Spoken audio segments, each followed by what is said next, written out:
Oh no, it said recording in progress. I know, Oh, recording is it in literally progress. says, "Do you want to leave this meeting?"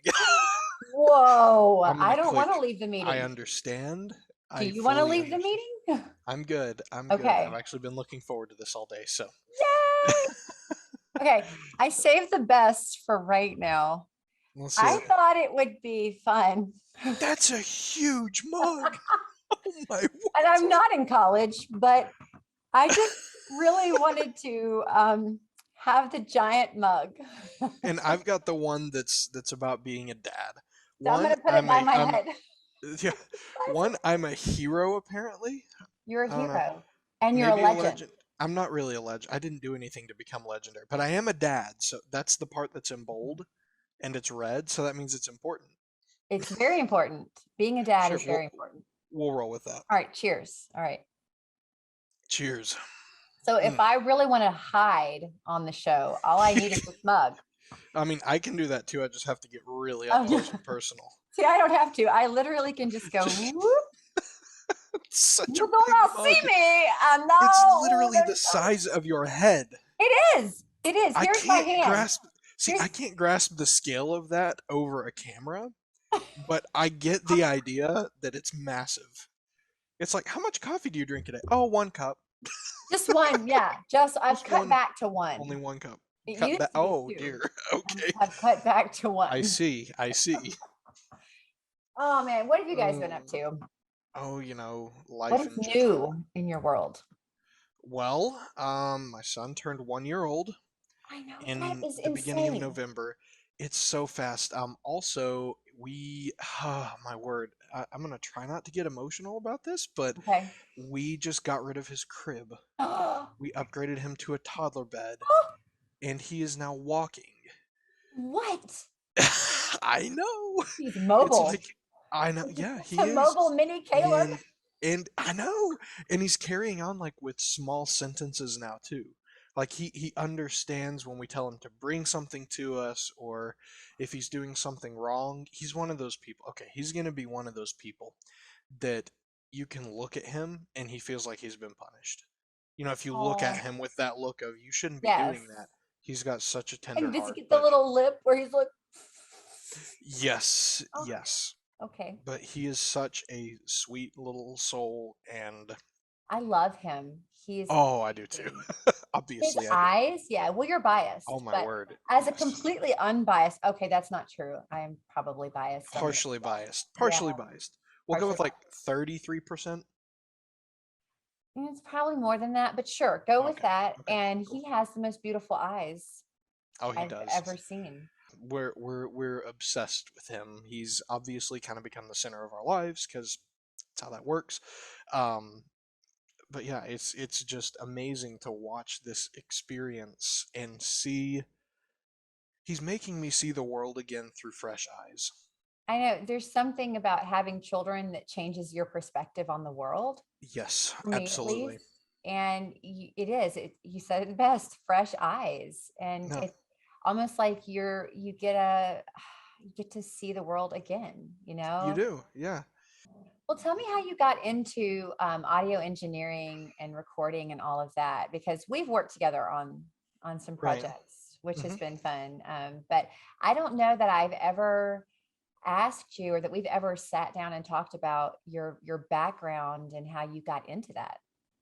Right. Okay. So it started, I was probably 8 or 9 years old, and my dad had a music artist that he really liked by the name Andrew Peterson, which you may or may not have heard of him, but he um he had a friend who they were celebrating, or this friend's parents were celebrating their 50th wedding anniversary, and they ended up getting in touch with Andrew Peterson, and he was going to come and do a concert at their church.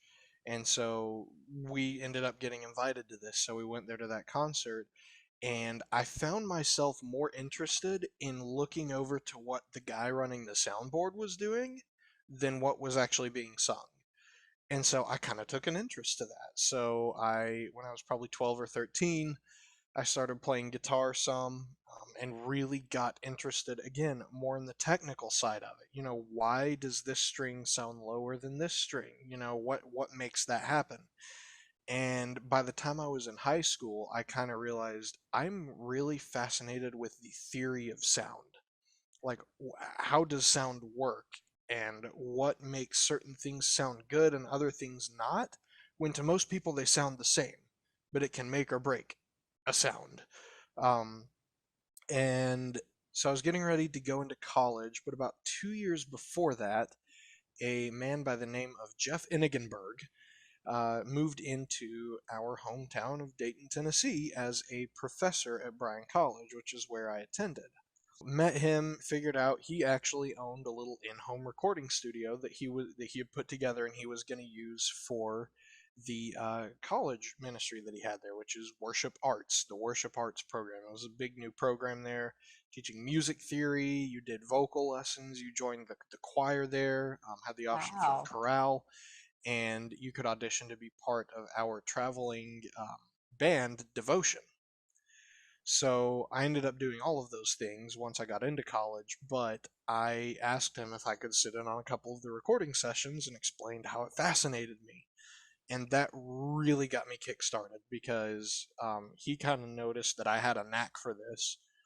And so he actually had me, when I was a junior in high school with a bunch of senior college students, going in there and recording their music and their original Nice. pieces for classes. And over time, just started to dig deeper and deeper. And um, unlike a lot of people think, it really is just time.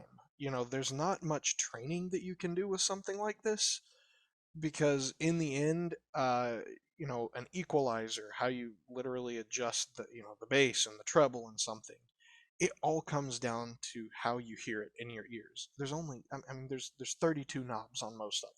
You can only do so much with 32 knobs, but being able to build that muscle memory, is that the right word? Yeah, that muscle memory, but for your ears, what something's supposed to sound like. And then I started getting really interested in that. So I pursued that through college and then had a bunch of friends that ran bands. They wanted me to run live sound for them or help them record their music. And then I decided, you know what? I'm going to start an actual licensed recording studio slash record label with the idea that one, recording music is expensive. Most studios to do an EP of 5 songs charge anywhere from $7,000 to $15,000 for an EP. So my idea was, you know what? Why don't we do this thing where you need to get your music out there and you want to get it professionally recorded and everything. So why not? Whatever you can afford to do, I will work with that and we will get you something that you can then present to people. So that's where that all kicked off. I had a band too in college, but that was kind of unrelated, so I didn't really bring it up. But we did an EP with that, with a collaboration between my studio and a friend TK in West Virginia. So, but that's really how I got started. It was just a fascination that I had with it that just kind of bloomed into something more, I guess. Don't you love that there's more possibilities now for people, more opportunities in just in the independent realm of entertainment Yes. and media? So you've got indie music and there's indie books and there's indie everything Oh where yeah. people have more at their fingertips. They don't have to just go into a big corporate studio or whatever Absolutely. medium may be. I love that it allows artists to really define who they are on their own terms and put their own stuff out there. Absolutely. And in fact, in Nashville, kind of a relatively new thing out here, you may or may not have seen these too, but they've started doing a thing where you just rent a house that they have converted half of it into a recording studio and half of it into a living quarters with a kitchen and everything. So you and your group, you can literally rent this house for I don't know how much they are, probably 200 or 300 bucks a day, and you go in, you can record your music yourselves. Most of them will have to have you, excuse me, hire their engineer so they make sure you're not trashing the place or something.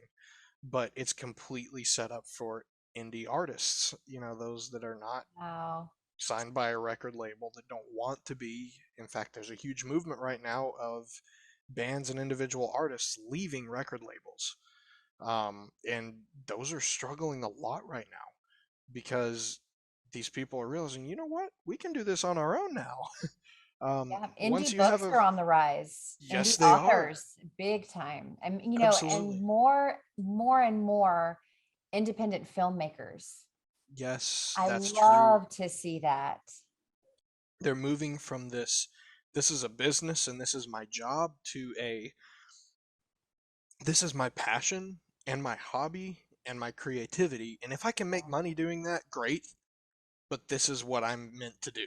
And I think that's why you're seeing so much of that nowadays. Absolutely. And on their own terms and the way that they want to do it, call their own Mhm. shots. And I think there's space for both. I do For understand, sure. the corporate side of things. They're doing what's marketable, and they're putting their Right. money in things, and they've got their spin and what the story that they want to tell with that, and they've got to do what's going to sell, but I Right. think also the flip side is that the indie world is showing that they're selling a lot too, and Yes. there's a market there for what they want to put out. So I mean, there's so many different avenues, and I love that we have choices, we have options now. All Absolutely. creatives have options, and it seems like Yes. more and more options are popping up all the time. And then we can sit Absolutely. here and create options, I'm sure. Right. I mean, there's just so, and so really it's limitless to what you can do. You just Oh, make it absolutely. happen, and the technology is there, and it doesn't cost us, thousands and thousands of dollars to get equipment now. Right. Oh, yeah, that's the biggest thing. Is you can get a setup that you can record a pretty darn professional sounding song for $200. Um, you know, Save up over a weekend and buy this equipment. They're basic, but they work.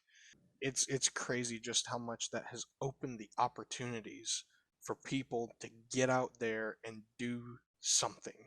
And it really comes down to passion. Because you get these individuals that they don't have a whole lot to start with always, but they're like, you know what?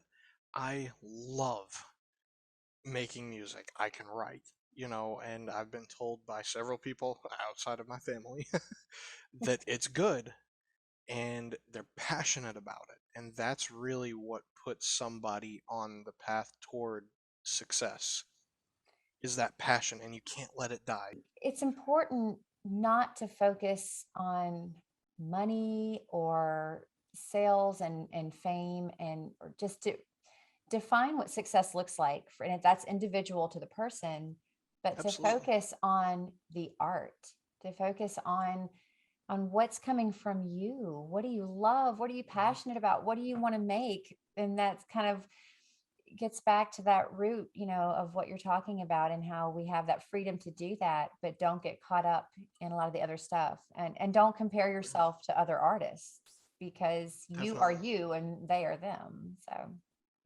Absolutely. And in something like the music industry too, which is more what I'm affiliated with than just audio, but being able to focus on that outpouring of your heart more than the technicalities. Let somebody else worry about the technicalities. Have a friend help you with that. Let your recording engineers, let them handle the music and then present something to you, then you can offer suggestions to change it.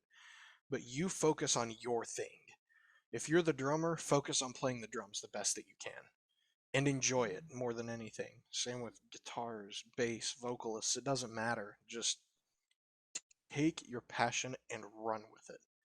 And that's how you get really great stuff. absolutely. So you're a musician too. Yes. Hmm.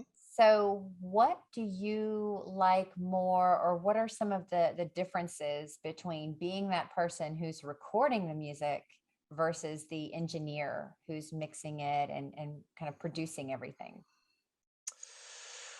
Well, one helps the other. Well, actually, they both help each other. Um, I started out with playing music, and of course the band kind of led into the creation of the studio, but being able to play music and to understand how a guitar works and a bass works and singing and all that, not only does it help creative, be able to give suggestions musically to people, or even be able to fill in a gap. They're like, hey, our bassist couldn't make it to the recording session. It's like, I got you. Um, stuff like that, but it helps to, I don't know, it's just the more knowledge you can glean from something like that, the better. Um, If you could only I do don't, one, which one would you do? oh, come on.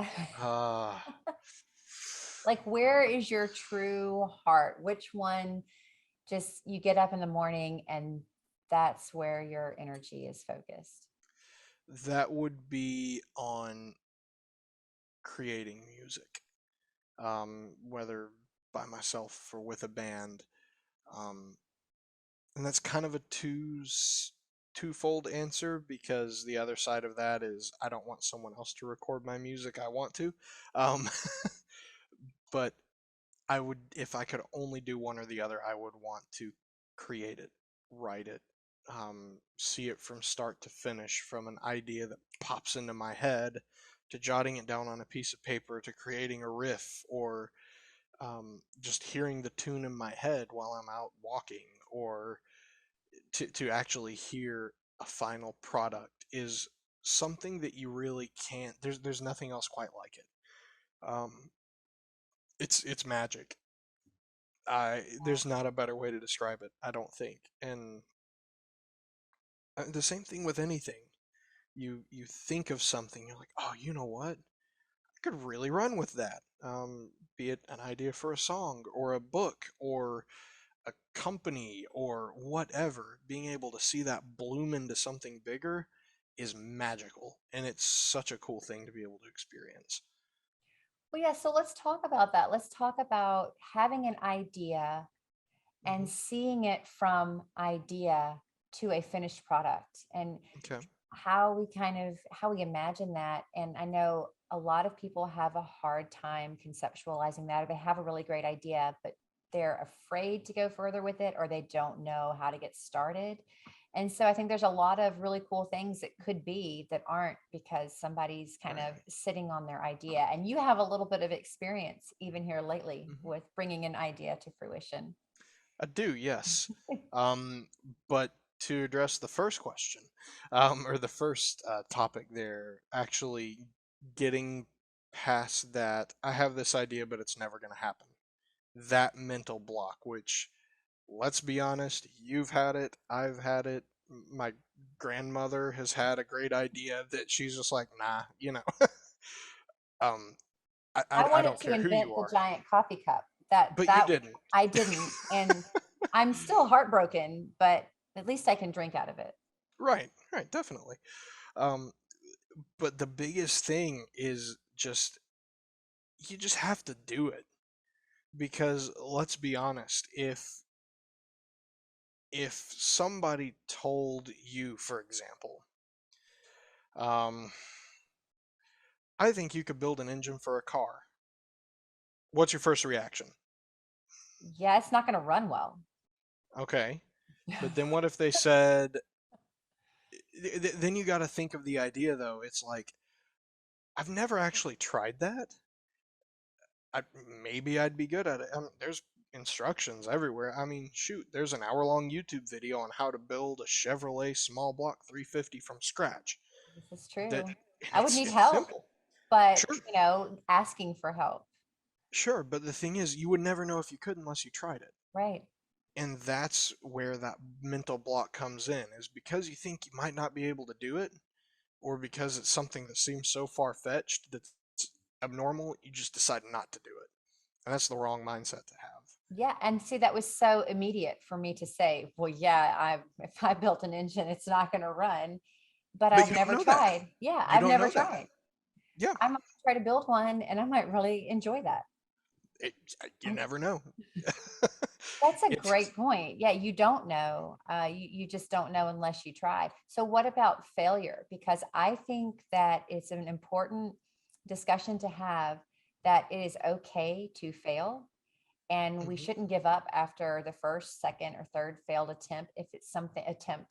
if it's something that we really want to do, if we have a drive, if we have a dream or a goal, because I think failure is what we're afraid of. And then Yeah, failure is what shuts us down. But we're going to learn from that failure. And, nothing worth having is easy. So there's an old saying, I think, along those lines that it. right. So, what would you tell someone that's afraid of failing or has failed multiple times and is giving up on that dream? So, I've had some ideas that have worked really well and some that have absolutely flopped. More have flopped than have worked. um, the best thing I could say to somebody would probably be make sure that that failure, if that failure makes you lose that passion and that desire to do that, that's probably not what you should be doing. That would be the number one thing, because if you're willing to give up after a failure, the first one, I don't think that's something you're passionate enough about to pursue. If you're willing to take that in stride and try again, um, Thomas Edison actually said, "I didn't fail 100 times. I just figured out 100 ways how not to make a light bulb." But he was passionate about it, obviously, because he tried over 100 times to do this and failed every single time until he did it. Um, so make sure that one, you really want to do this. Two, um, again, you don't know unless you try. If you're afraid of failure, then you're also not moving. Because failure, in one way, the fear of failure is like holding down the brakes and pressing the gas pedal at the same time. You're not only not really moving anywhere if you're moving at all, but you're also wearing things out. Your brakes are going to wear down quickly. You're going to get burned out because you're constantly checking over your shoulder. You're trying to make sure everything is perfect instead of just like, you know what? Whether or not this works, I'm just going to do it. So hold your breath and jump. Yeah, I think you learn more in the trials and in the failures than you would if it just worked out perfectly the first time. Okay. Definitely. I mean, that's great. If something works out perfectly the first time, hey, go for it. Two thumbs up. That's Wonderful. Yeah. awesome. You're a superhuman. Yeah, absolutely. But I find that I learn so much more about myself and about what I'm doing and about what I want and about my passions, when Right. something doesn't quite work out. It causes your brain to completely freeze for a second and makes you look back and think, one, two, three, four, five. Here's what happened. You know what? That's where it went wrong, and you can go back and try again. That's part of what critical thinking is. You know, pausing when something goes wrong and figuring out where it went wrong and how to avoid that in the future. And that's why failure is actually, kind of like you said, it's really your friend. It really can be. It can be, If and you're and willing to it's look at it that way, if you're willing to embrace it and say, okay, I messed up again, but all right, let's give it another try because yeah, this next time is going to be better. Not yeah, maybe better, is going to be better. I think changing the way you approach it also and having a more definitely, positive spin. absolutely. And it's this, scientists. What if they just gave up after their first failure? We wouldn't have vaccines. We wouldn't have electricity. We wouldn't have any of that I like if you just running give up water. after the first Plumbing one. is beautiful. Yeah, plumbing is phenomenal. It's Plumbing. so great. Well, tell me about your hot sauce company. So this one's a bit of a weird story. Um, One, I've always really liked spicy food. Like, spicier the better. Not because I like the burning sensation, but mostly because I really like the flavor of like habanero peppers Yeah, and things like that. I love the flavor. me I do too. like the spiciness also, but and then I started thinking, I was like, I've never had a hot sauce that doesn't just taste like spicy vinegar. Oh, yeah. Because they're all like a vinegar based hot sauce. So I was like, you know what? I'm just gonna Google a random hot sauce recipe and see if I can make some with like jalapenos or something. So I did, and it was okay. You know, it was one of those like allrecipes.com or something. It had 4 stars, whatever. So I started comparing that to some other recipes, and I just started thinking, I was like, you know what? If I'm really dialing in on like the flavor of a pepper before the spiciness of it, I just need to approach this from a different perspective. So that's what I did. I bought a fermentation jar that I can ferment my peppers in, because that really helps bind that pepper flavor over the spiciness. It really renders that down. Um, so I did that. Picked some of my favorite flavors of peppers. Including most of them have bell peppers in them. The ones that I make because they're just it's a mild, honestly kind of sweet, but really peppery, for lack Yeah. of a better word. And got my favorite ones, fermented them, um, added my own blend of spices and seasonings to them, and voila. So a few friends at work tried it and said that it was some of the best hot sauce they'd ever tried. So I was like, you know what? Let's just roll with it. So actually, I have a couple of the different ones Oh, right here. This was my first one. It is Holy Ghost Holy hot Ghost. sauce. um, this one right here is mostly jalapeno and serrano pepper. So Oh, it's I just the love good flavor Serrano. of a jalapeno and then the spiciness of the serrano, which gives that. I liked it because it gave a nice heat in the back of my throat, made me feel warm inside. So that's what this one is, and the one thing you will notice is that it's really thick because I don't filter out the pulp from it because that's where that peppery flavor comes from. Nice. The nice thing about this one, it's not a fermented hot sauce, so it's really quick to make. It also makes it a lot less expensive to buy, but you still get a really good, really nice warm flavor and heat with it.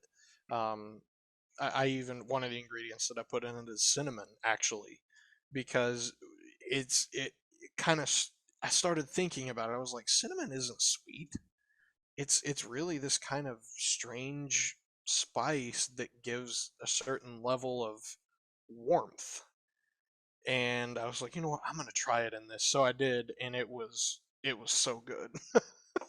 So I sent out several samples and got 5 stars back across the board, um, with that. So I started doing that one. Then my latest one is this one. It's a lot more thin, but it's a little bit more of a traditional flavored one. Um, this one actually has 8 different peppers in it. Whoa, what's it called? Recipe number 5, Oh, because number it was five. my 5th recipe. My creative juices stopped flowing when I named this one, but it does look pretty. So No, this I is like the that second recipe label. number 5. It Yeah, sounds very mystic. it is, which this one's more expensive because it has higher end ingredients in it. I use all organic ingredients in this one, from certified organic farms around here. Nice. I use instead of sugars or anything like that, I use things like grade A maple syrup or molasses, something that's a little bit more. Um, well, molasses isn't really more natural; it's just sugar that they cook a bunch. But Well, then um, it's better for you than the cane. it Um, is, it's it got is. trace minerals in it. Yeah. Right, right. And so doing things like that, and instead of garlic, I use black garlic because it has that richer, more bold flavor from being cooked really, really slowly over 100 days. So those things are Wow. more expensive, but they give a much better flavor to it. But this one has a little bit more of a traditional flavor to it. It's a little bit more of that acidic kind of flavor that you'd expect, but with that really good, strong pepper flavor. So that one's my favorite. I've sold a few bottles of it. I've got them shipped out. I'm just waiting on people to get back with me on that one. So if anybody wants it, you can go to onelostpepper.square.site, or you can go facebook.com/onelostpepper, and you can kind of keep up with us there. Um, you can even order stuff through there should you so desire.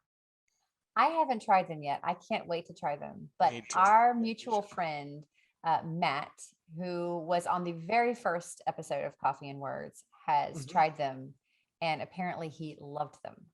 Oh yeah, So, that's what he told me. yeah. There's actually a video of them unboxing it that they absolutely botched. Spent so long. I spent 6 or 7 hours preparing this unboxing experience, like this white glove experience with this clamshell box that had like a gold lined certificate and all this stuff. He just took a knife to the side He and did. started Oh, ripping but things that out. it was great though. Oh, I was like screaming when he sent me that video. I was like, "Oh no, no, It's Matt stop!" and Andy, Caleb. What did I you know. I, expect? I just it. What happened happened, and it just is what it is.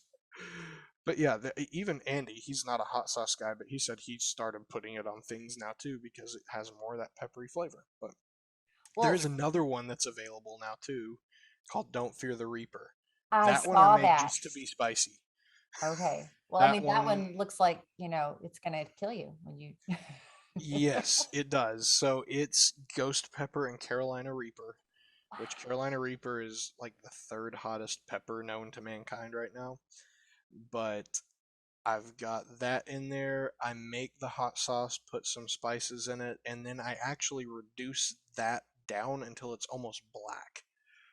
Wow. But I keep a lid on it because that helps keep the steam in there that's got the acid that's trying to burn off in it from burning off. So it's really spicy. That one's also very expensive in small quantities simply because it only takes like one drop to make a whole dish actually spicy. I tried that with some soup. It comes in a dropper, like a little skull bottle that has a dropper with it. Oh. And I put a drop in a bowl of soup, and it was real spicy. So, So what happens when you're cooking it if you were to like lift the lid and just kind of put your head over and take a big woof in? um, so, um, there's a hospital bill. No, I'm kidding. There's not a hospital bill, but it will straight up choke you. I mean, choke. Take a Tears sniff of it, streaming and it's down just. the face. But you can ask my wife. As soon as I start cooking this stuff, our eyes start watering all over the apartment. It smells nice, but we all start coughing. My son will start coughing, so I'm like, we're gonna have to pick up some gas masks or something. But trying to find a better way of It's doing hot sauce day. It's a Doolittle house. it. Woohoo! Well, so okay, so anyone watching this video who likes hot sauce, who or knows someone who likes hot sauce, or is interested to try a really awesome experience, I'm going to encourage them right now to go on your website or go on Facebook and to purchase this because, first of all, I know you personally, so I know if you're sourcing local organic produce, your product is going to be high quality, and it's, you're going in the store and you're getting preservatives. I'm not knocking Right. companies out there, that's fine, but they Sure. have to have the shelf life, and you're a small local business. I support and encourage shopping local and shopping small businesses.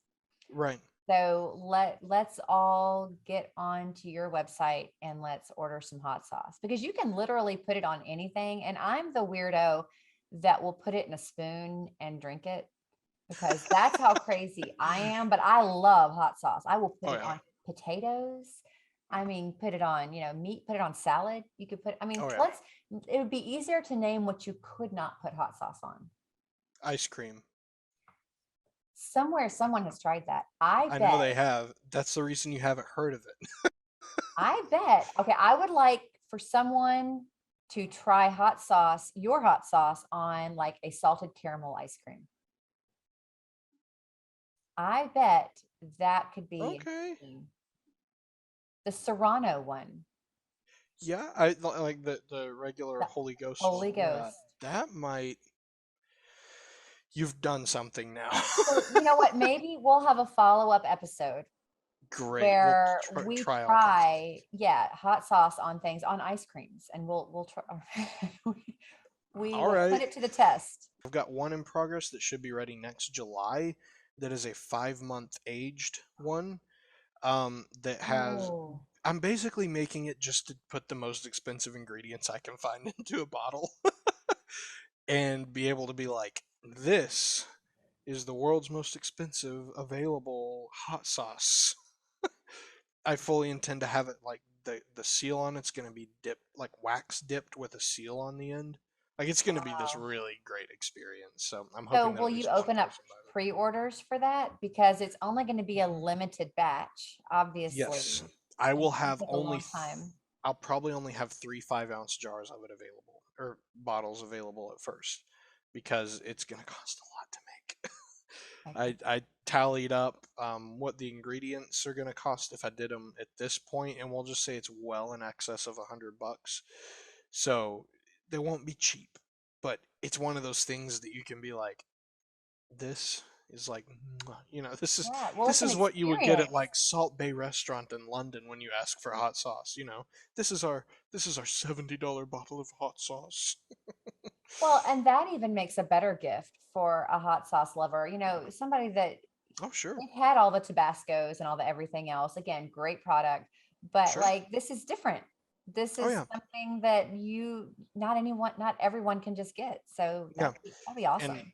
and each one of those is going to come kind of in an unboxing experience like was supposed to happen with Matt and Andy, and they'll also come with a 15% off for life coupon for the store, just as Whoa, a thank you.